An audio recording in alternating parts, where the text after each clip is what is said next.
You're listening to the best of the Martha Zoller Show. You can hear the show live Monday through Friday from 9 to 11 on AM 550 and FM 102.9 WDUN and streaming at accesswdun.com. You can find all things Martha Zoller at marthazoller.com.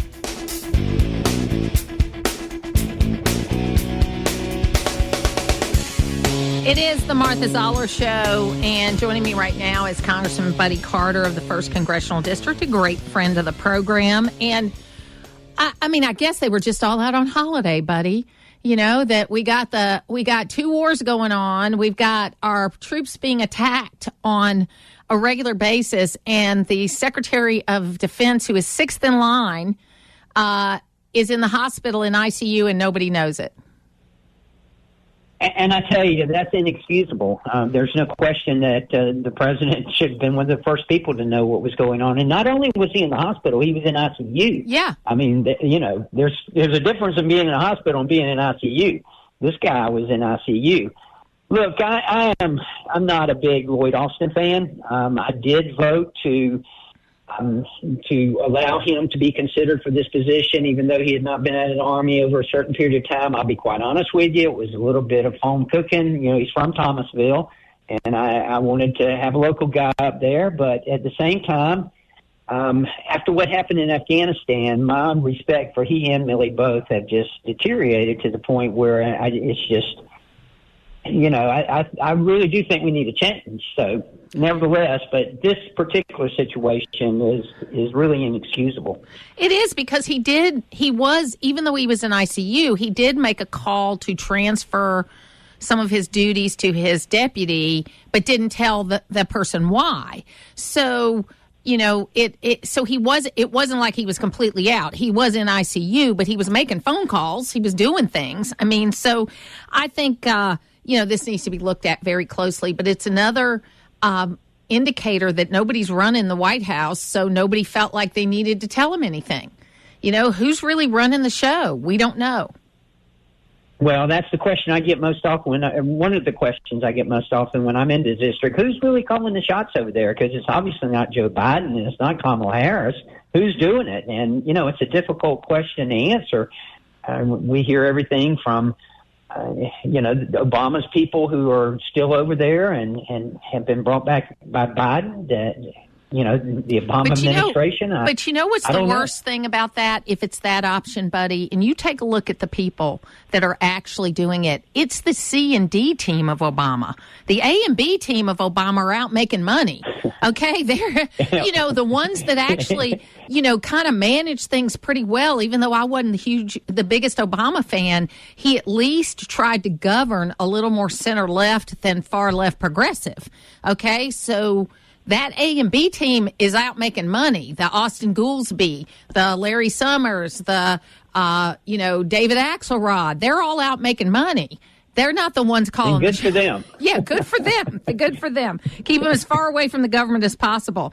Now, over the weekend, there was a deal cut on the budget, and we've got these couple of looming deadlines. So your thoughts on that? Well, first of all, I'm glad we got a top-line budget number. We needed that. That's the one thing we couldn't get past, and we couldn't really do our work until we got that number. And there was a lot of controversy about that. The settlement that came about was $1.5 trillion and $1.59 trillion. And that's important because that is what was the top line number in the Fiscal Responsibility Act. And that's what everybody thought. But keep in mind now, there were members, particularly in the conservative realm, who were saying that, no, that's the top line number. You don't have to go all the way up there. That's as far as you can go. We want to go even lower. We had numbers floating around of 1.49 and 1.54. And that's the point they were making. That's one of the points they were making. The other point they were making is that we want to know about these side deals that were made between then Speaker Kevin McCarthy and the administration. There were other deals that were made outside of this $1.59 trillion. And that adds up. If you will remember, it was just announced and just reported here recently that we actually spent over $1 trillion more than we budgeted last year. And that's what they're getting at, is this $1.59 trillion, what's the actual number? If you calculate in all the side deals that are part of it, then you're talking about, another 75, another $100 billion added on top of that. So you're going back this week, correct?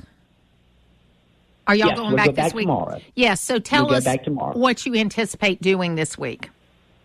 Well, as you know, we've got this laddered continuing resolution. We've got four appropriation bills that have to be done by the 19th. I guess that's Friday week.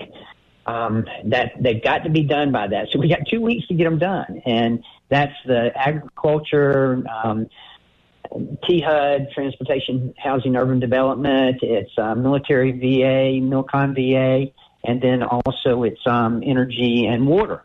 Those four have got to be done by the 19th. Otherwise, those departments shut down unless we pass another continuing resolution or unless we get them done.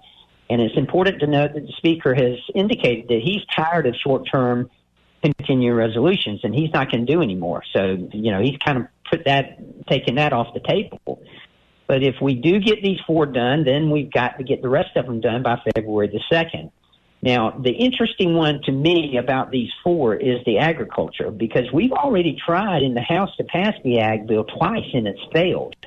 So I suspect what they're planning on doing is just bringing the ag bill from over in the Senate and let us start working on it and then go to conference with them and try to see if we can't get it worked out. But I will tell you, we've got a lot of work to do in the next 2 weeks in order to keep these four departments open and keep them running. Well, are people within the caucus acknowledging, and I'm not expecting you to name names, but that basically we wasted a whole lot of time with this whole Kevin McCarthy ouster? Because basically, with all due respect to Speaker Johnson, he's having to make similar kinds of deals that Kevin McCarthy had to make, because the numbers are the numbers regardless of who the Speaker is. Okay, you've got a democratically controlled Senate, you got a Democrat in the White House, and you got a plus one or two, depending on the day, in the House. So it was really a fight that lost us valuable time. There's no question about that. In my view. And I would agree totally. It was a total waste of time, a total waste of the taxpayers' time, a total waste of Congress's time. And what has resulted in now is that, we're up against the wall. And now we've got to get this done. Now, it will be interesting to see how this plays out in the next 2 weeks, because if Speaker Johnson, Mike Johnson, does have to put these bills on the floor as suspension bills and use Democratic votes to get them passed, and how is that any different from what Kevin McCarthy did? It's not. It's the same thing Kevin did. Kevin kept the government open by putting the bills, the continuing resolution before Congress and before the House, and just with a bill that would pass and with Democratic votes. And Absolutely. If Mike Johnson does the same thing, that's going to take a lot of criticism. He's going to be taking a lot of criticism from the far right. Well, they used to call that bipartisanship, Congressman, and we'll see what happens. We'll see what happens with that. Listen, we always appreciate you being on. If people want to get in touch with you, how can they do that? They can go to our website. It's Buddy Carter at house.gov. Thank you so much for being with us today. Thank you. It's where North Georgia comes to talk. It's the Martha Zoller Show on AM 550 and FM 102.9 WDUN. Joining me right now is one of my favorite people, Kelly Loeffler. Kelly is a former United States Senator, a business person, a data person. That's the thing. I really think that's the thing I love the most about you, Kelly. So it is so great to have you, and Happy New Year. Thank you, Martha. Great to be with y'all. Happy New Year to everyone. Hope everyone's being safe out in this weather today. Oh, my gosh. It is crazy. I'm just glad it's not cold enough to be snowing, though. Okay, so that's right. Well, could be tonight. Could be tonight. That's right. And so everybody's buying bread and milk, so it'll be all right. Anyway, so listen, tell us, before we get into, I'm going to ask you what you think about this Secretary of Defense thing, but I want to ask you about Rally Right first, because when I read this, I was like, hooray, because we have big problems in the areas that Rally Right is going to address. So tell us about it. Yeah, so Rally Right's a tech company I've been building for the last 3 years, really in response to what I learned in 2020. And certainly, Martha, you and I have talked extensively about the organization I've built, Greater Georgia, which is a nonpartisan, nonprofit voter mobilization organization designed to grow the conservative movement. We do a lot of advocacy around election integrity, public safety, education, protecting, our way of life here in Georgia through growing the conservative movement. But it's not enough just to talk. We have to have action. And as a businesswoman, my instinct is always to say, what can we do? What can we learn from the problems we have today and fix them going forward? And so I built an organization called Rally Right. We have a range of technology apps and tools for campaigns of all sizes. And certainly, as you know, Martha, you saw firsthand here in Georgia, our Senate races were the largest in the country. But not every campaign has the resources that totaled nearly $500 million between our two Senate races in 2020. Many races are run on a shoestring, and they need tools. They should be technology-driven tools because that's where you get efficiency. You're able to collect data. So I built a payment technology app as well as a field organizing app. Because if you're a donor, when you donate to a campaign, you want to know that those funds are going to be used for the campaign to be able to help the candidate to win. And how do you do that? You do it through fundraising and voter contact. And our field app is really designed to dramatically cut the cost and increase the accountability of doors programs, of ballot initiatives, of ballot chasing, early and absentee ballot, get out the vote initiatives. And so we've automated those activities on the field side using the gig economy type approach to technology in the same way Uber and Instacart work. Well, and that's exciting too, because I know that, first of all, through the data collection and through the online fundraising, the Democrats have just been eating our lunch. And a lot of it, in my view, and you can tell me if I'm wrong, is that there's not a lot of confidence in the platform called Win Red, which is the one that most Republicans use. I mean, I had a huge problem in 2020 when I donated through Win Red, where they continued to charge me on a monthly basis, even though I had done a one-time donation. And I know there were a lot of people in that bucket, that had that same problem. And even though I will donate through Win Red, if that's the only option that I have, I don't feel confident about it. And I'm sure I'm not the only one. Well, Martha, so many of us found that out the hard way. The boxes on the donation pages were automatically ticked that said, make this a recurring donation. So whether you gave $5 or $500, then every month that would come out of your credit card or your bank account. And we set up our payment processor so that campaigns cannot automatically tick that page. And it makes it easier for the donor to have confidence in a platform where when they use it once, they have a good experience, they'll contribute again if they want to. Right. And that automatic option, we don't build that into the platform. Now, a campaign can do that through certain campaigns, but the donor, we have a number of warnings that pop up and let donors know, okay, are you sure? Secondly, on the data side, too many times we've gotten texts and emails from campaigns, and we're sitting here saying, how did they get my cell phone? How are they texting me, calling me, emailing me? That's data leakage. Either the payment processor is selling your data, or the campaign is selling it, or other processes. What I want to say, in a world of artificial intelligence, proprietary campaign data is going to be incredibly valuable.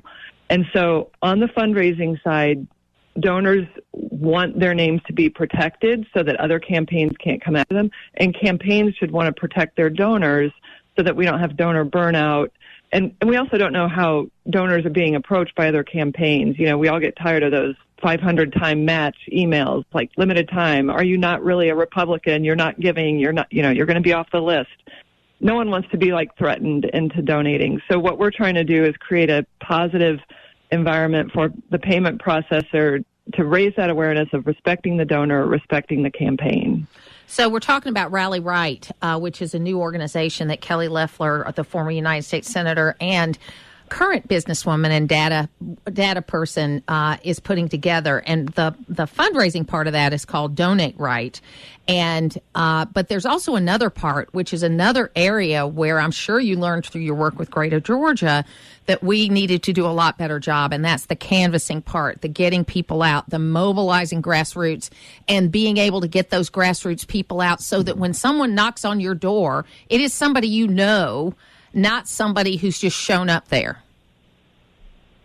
That's right. So Field Right is an app. You can go to it in the App Store now, and the Apple App Store or Google Play, and download it and sign up to be a canvasser, so that when we have campaigns that come to us and say we need an on-demand field program to canvass in Gainesville, in Gwinnett, no matter where. I mean, we've got a network of canvassers, hundreds of canvassers now across the country.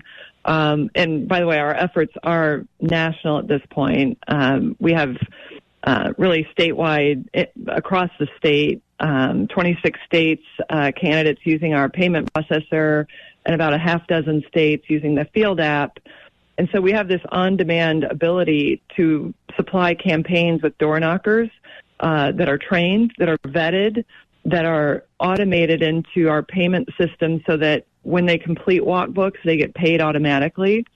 And it comes at a significant discount to existing doors programs, as much as 50% or more off of a traditional, building out a doors program where you have to recruit, fly people down from other states to hit doors, and it gives you all data. Because what happens is if you don't have a coordinated doors program, then you're not in possession of the data, the surveys that are being conducted at the doors, the feedback that you're getting from voters, and you're not getting the full picture of what you're actually paying to have done. Absolutely. So I want to ask you a couple of more questions about just other things.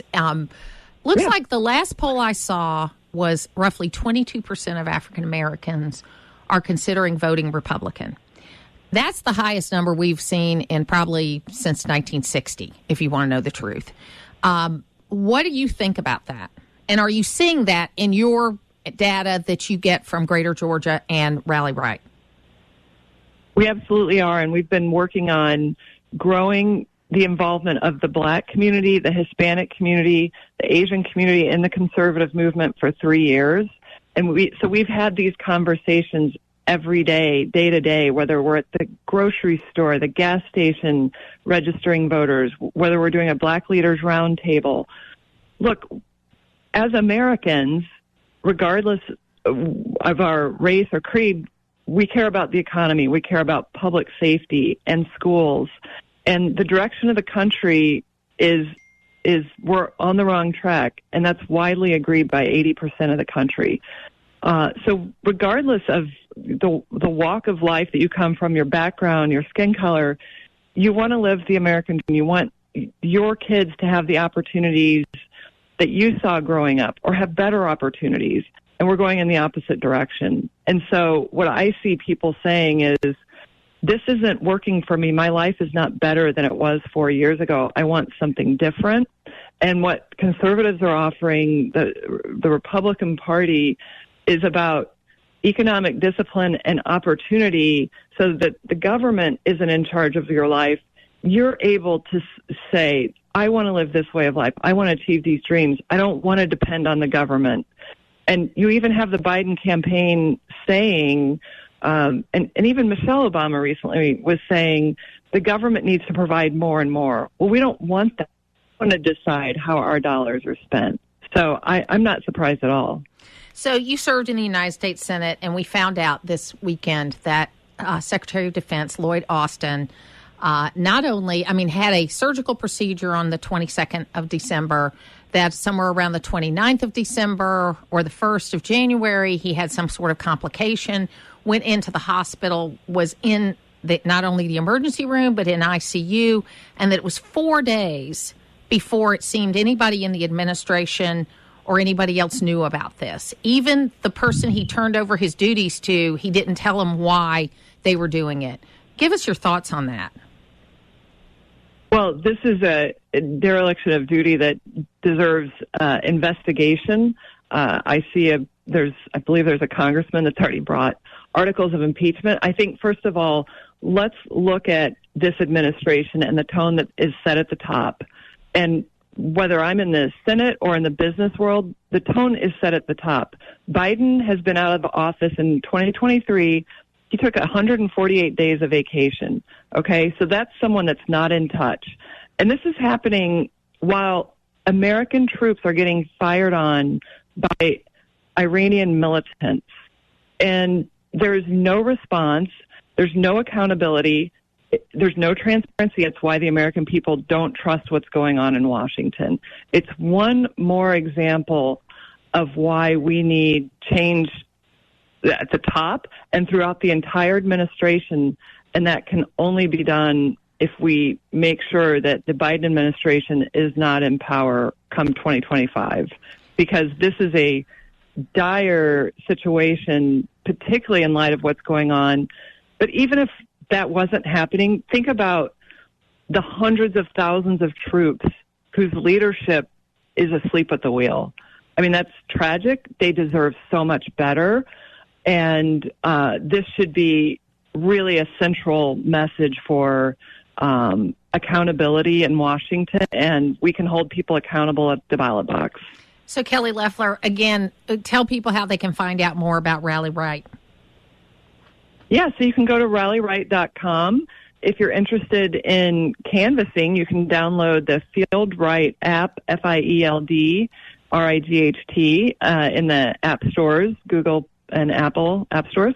And we'd love to have more. We've got hundreds of Georgians signing up. We've got campaigns looking at using it. We've been deployed in multiple states, and we're going to be very, very busy in 2024. So look forward to keeping you updated on it. Absolutely. Kelly Loeffler, thank you so much for being with me today.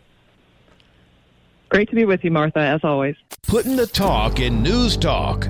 It's the Martha Zoller Show on AM 550 and FM 102.9 WDUN. It is the Martha Zoller Show. Shondell Summers here with me today, and the memer of Congress, Representative Mike Collins. That never gets old, Mike. How are you? I'm doing fine. Happy New Year. It's great to have you here. Listen, help me here, okay? Y'all went through, and I know you weren't a part of all of it, but I'm just going to say y'all in the general congressional sense. Y'all went through this replacing of Kevin McCarthy, which drug out for however many weeks. Then the numbers didn't change. In fact, they got worse, because we lost Kevin McCarthy and George Santos, and now we're one or two majority. And I asked to lose another one. So yep, and I asked you, I asked Andrew Clyde, I asked Buddy Carter, I asked every member of Congress that I had on. You understand the numbers haven't changed, and that Mike Johnson is going to have to make the same kind of deals that Kevin McCarthy made. And all of you said, yeah, we understand, but we're getting things done. You especially said, I feel like we're going to move forward on the appropriations bills, all that kind of stuff.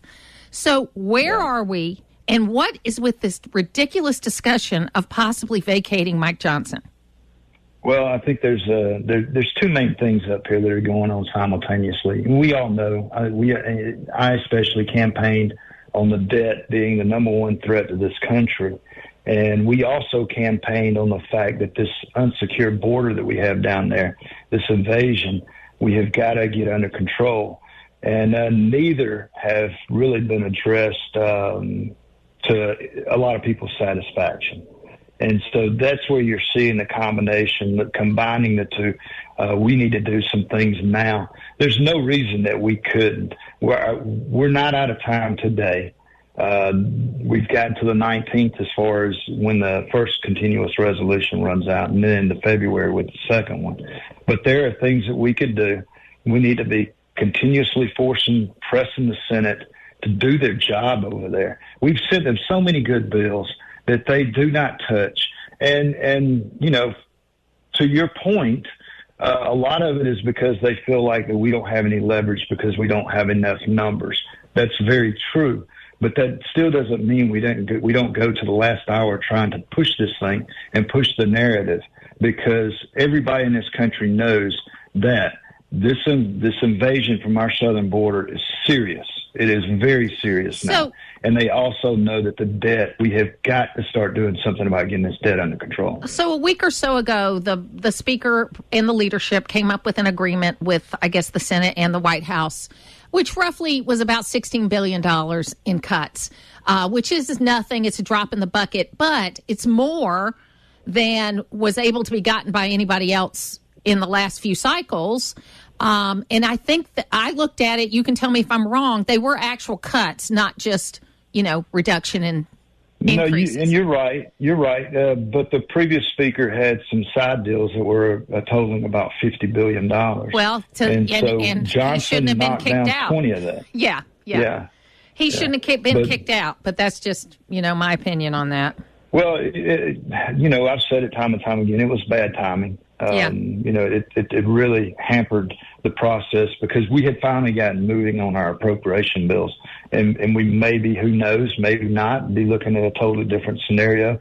That being said, there's nothing we can do about that. I mean, here we are now with what we've got in front of us that we've got to deal with. This is basically the Fiscally Responsibility Act with some of the provisions, the extra spending pulled back. That nobody really knew was in there, and that's better than what the FRA that was passed is. It's still not limit, save, grow, which was what I supported. I don't think that it will not pass. If you give Democrats the opportunity to continue with their same programs, they're going to do that. But I just think that we need to continue fighting and fighting hard until the last day. So it's going to sound like I'm bouncing around here, but I really want your opinion on a couple of things. In the Oversight Committee, when Hunter Biden went in earlier this week, I kind of think what the Republicans should have done is taken a recess and then come out and said, hey, we'll swear you in right now. And you can do your you can talk right now. What do you think about that? Well, in history, and every time that this has ever been done, people have done behind the doors, closed door sessions. Right. No, I agree with first. that. Yeah. And you know the reason why that's because lawyers more or less do. It's a deposition with lawyers, and it's not a 5-minute session with a Republican and a 5-minute session with a Democrat representative asking questions. And to me, I know it's behind closed doors, but you do both. But you do the closed session first, right? And you get that part out of the way. I would have much rather them seen him go over there with Sergeant Arms, handcuff the fellow, and tell him that you're in contempt of Congress. Okay, well, that's good. That's the answer. I wanted to get your answer on that, but I think I understand why they do a deposition first, and that's what he should have done. That's a common practice, all of that. But he was poking the bear, and I think we should have made an example of him. But, maybe how we did that, we would differ on. So that's all right. Finally, help me understand just kind of what is going to happen over the next few weeks, or what you would like to see happen over the next few weeks. What I would like to see happen over the next few weeks is that we get this settled on the spending for the 2024, which actually started, back in October 1. We've got to get that done.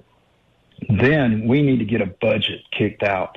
And I don't care what the White House's budget is. I don't care about anybody except this House of Representatives getting their budget done. Normally it's due in April the 15th. I'd love to see us have it done January 30th.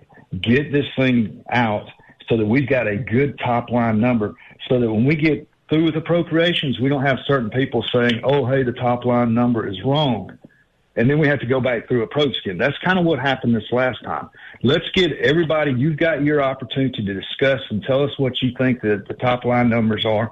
Once we settle it, it's settled. Move on. Time to go to appropriations. Get these appropriation bills out of committee and vote it off the House and put over there in the Senate and force those rascals over there to do something, anything, to get this country back on track. That's what I'd love to see happen in the next 6 to 9 months. And, there's a lot of work to be done, right? I mean, we've got elections, we've got all kinds of things. And, typically people love to put things off in an election year, but I don't think we can afford that. No, we can't. And some people say, well, you just said the border was important. You can address every bit of this stuff in your appropriations and force these people to spend money to put that wall up, to make sure that we get back to the regulations of remain in Mexico, getting our adjudication, getting our judges down to that border. There's everything you can think of that needs to be done. You can address this right through the appropriation process, which has been abused and neglected since the mid-'90s. Well, and it's hurting a lot of people that are trying to come here legally. And I'm sure you get requests in your office all the time on these kind of cases where there are people that are going through the process legally, and because of what's happening at the border, the time frames are just unbelievable on the legal immigration side. And it Martha, doesn't make any sense.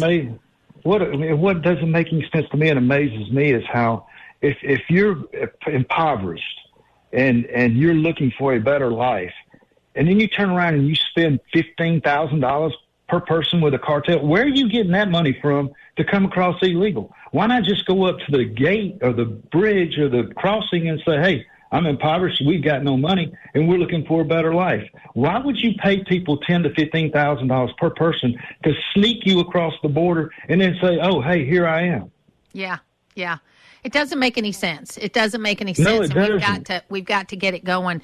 Listen, I always appreciate you being available, Mike. And, you have a good sense of humor about it, because Lord knows the only way you're going to survive up there is to have a good sense of humor.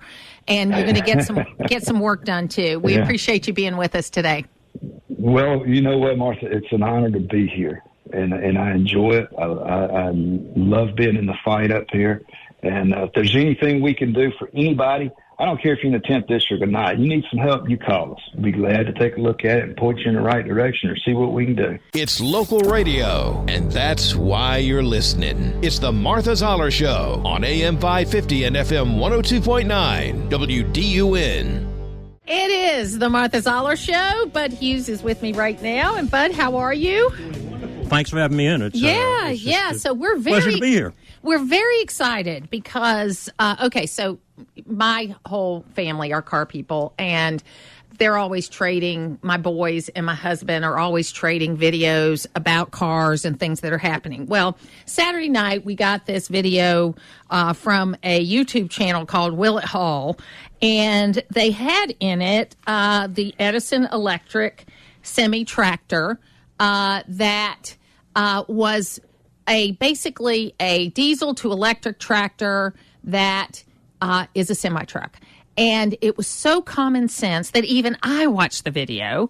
We not only watched it, we ended up watching it again on our big old TV right after all of that, so we could get everything with it. And then the boys and my husband and I were talking about it all night long. So I said, I got to get this guy on. So Chace Barber is here with me right now. He's the head of Edison Electric, and we welcome you to the program. Hey, thanks for having me on. Yeah, so first of all, I love the way you took the pot shots at the Elon Musk semi-truck, that this was sort of the inspiration for you to try to see how can we do this better. I mean, that's pretty well exactly what it was. Well, you went so far as to buy one and waited 4 years to get it. I reserved a Tesla semi-truck. Really, when they came out, I was one of the first people to actually reserve a Tesla semi. And after like 5 years of waiting and not getting my truck and looking at electric trucks, we just kind of figured, screw it. We'll make our own electric truck, and it'll be better, and I'll call it the Edison. So it took you about a year to build it. What I loved about what you did was that these were pretty much parts that were available, that if there was a truck driver, and hopefully you're going to get all the business, hopefully, at Edison Motors, but that it's something that average people could do. They could convert their trucks to a diesel electric truck. Yeah, I mean, we tried to make as many of the parts off the shelf as we possibly could.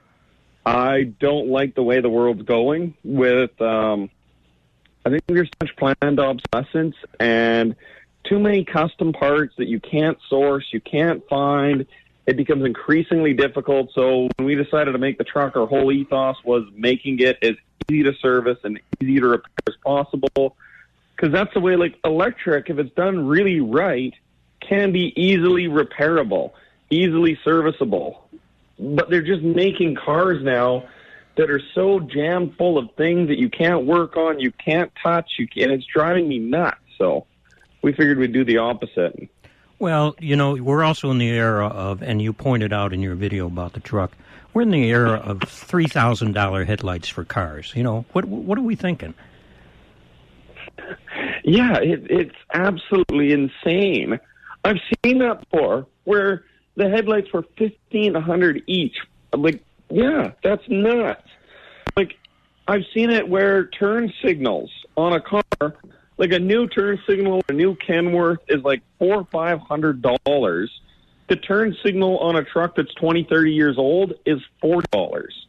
Well, like, we've gone away from parts that were mass-produced. It used to be that a turn signal on a 1962 Western Star was the exact same as on, like, a 1995 Kenworth. Like, they were the exact same turn signal assemblies, mass-produced by anybody that you can grab those parts off the shelf. And somehow we've gone now to $500 ones, and, like, it makes no sense.